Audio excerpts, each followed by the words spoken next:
Hej, välkomna till Mitt i Locals. Idag är vi i Göteborg City och ska träffa Peter. Och jag har hört att han är en fena på att hitta Göteborg. Han är en gammal busschaufför, taxichaufför och han kan allt om Göteborgs historia. Kom så träffar vi Peter. Hej Peter! Hej! Så roligt att se dig. Tack så mycket, så roligt att vara här. Du är jättevälkommen. Och jag har hört att du är en fena på allt om Göteborg. Jag tackar.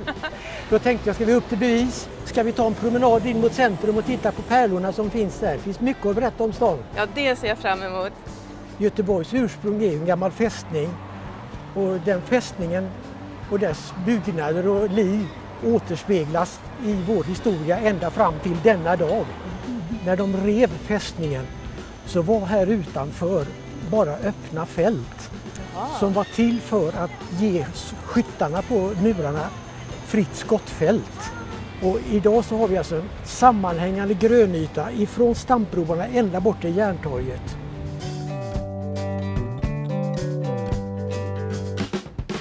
Först så läste jag ju om Locals, liksom vad begreppet innebar. Jag tyckte det var en himla kul idé. Jag är road av Göteborg och göteborgiana och Göteborgs historia. Jag tänkte det här måste finnas flera som tycker det är roligt. Att få dela med sig av sin kunskap och få berätta en kul detalj och få ett leende. Ja, det har du rätt i. Det är då man känner belöningen att här har jag gjort något bra. Bakom oss har vi Brunnsparken som en gång i tiden var en ö. På denna ö som då låg här byggdes ett hälsohem i början på 1800-talet. Och där hade man då vad som vi idag skulle beskriva som ett spa. Folk kunde komma dit och dricka vatten, hälsosamt vatten som importerades. Ibland så ryktas det bland kreativa göteborgare att det finns en kärlekshistoria mellan henne och kungen som står där borta och suktar. Men vet du vad som händer här under midnatt? Exakt, det ska vi inte berätta här. Nej, precis.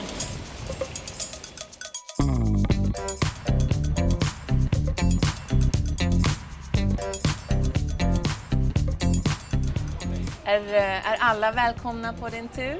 Oh ja, den är för alla. Vi börjar på en plats som jag tycker är bra för att i huvudet så har man ju en logisk följd, en logisk sekvens av händelser som man gärna vill berätta. Så vi börjar på Heden och sen går vi en tur som jag tycker är ganska lagom. Det tar en timme, 1,5 timme. Och dessutom vad som inte står någonstans det är att den är alldeles utmärkt för både rullstol och barnvagn. Och sen när vi kommer till andra änden av svängen sätter vi oss ner och tar en kopp kaffe om det är läge för det. Men det brukar vara väldigt välkommet då man gått 1,5 timme i stan.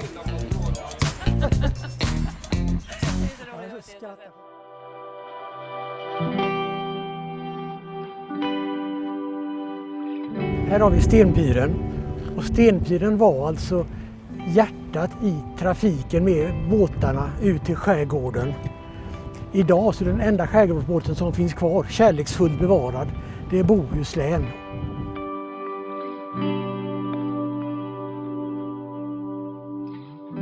Vilka språk pratar du? Ja, jag pratar ju svenska självklart och sen pratar jag engelska. Jag har i jobbet rest väldigt mycket utomlands så att jag pratar god engelska. From wherever you are very welcome to see my city.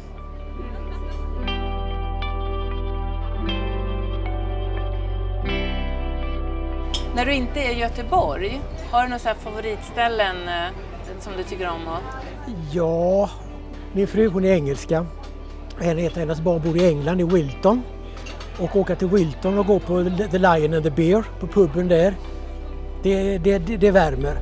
Brittisk pubmiljö när det är som bäst. Mitt stora intresse det är fotografering. Jag har bilder från min gamla släkt från mitten på 1800-talet. Så jag kan alltså dokumentera min släkt i bild från mitten på 1800-talet och fram till idag. Jag jobbar mycket med bildbehandling. Många gamla bilder är misshandlade av tidens tand. Jag sitter och restaurerar dem.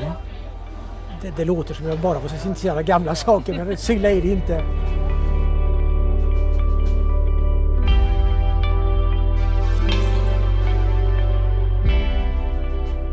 Den heter Domkyrkofontänen. Och här kunde då törstiga göteborgare hämta vatten till sitt husbruk. Till sitt hushåll, ja. När den byggdes den här ursprungligen så stod den mitt ute i gatan vid kanalkanten. Så att överskottsvattnet rann ut i kanalen. När de sedan la igen kanalerna på 1800-talet då blev den ju stående mitt i gatan. Och där kunde den inte stå så de var tvungna att flytta in den hit för att den skulle komma ur vägen. Du var faktiskt törstig.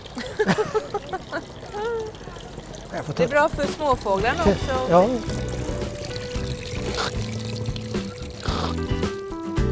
Man skulle vilja stänga av det. Hej då! Tack så jättemycket för idag. Jag har lärt mig så mycket. Jag tackar själv. Det är ett nöje att ha dig som gäst och att få berätta om mitt i Göteborg. Och jag ser fram emot nästa möte med dig eller med nästa Mittelocal eller med nästa gäst någon annanstans ifrån. Tack så mycket. Sköt om det, ha det så bra. Ses vi. Ha det. Hej då. Hej. Wow, vilken underbar dag jag har haft i Göteborg tillsammans med Peter. Jag har lärt mig så mycket om Göteborgs historia. Jag tycker att du ska boka Peter på Mittelocals. Hej då!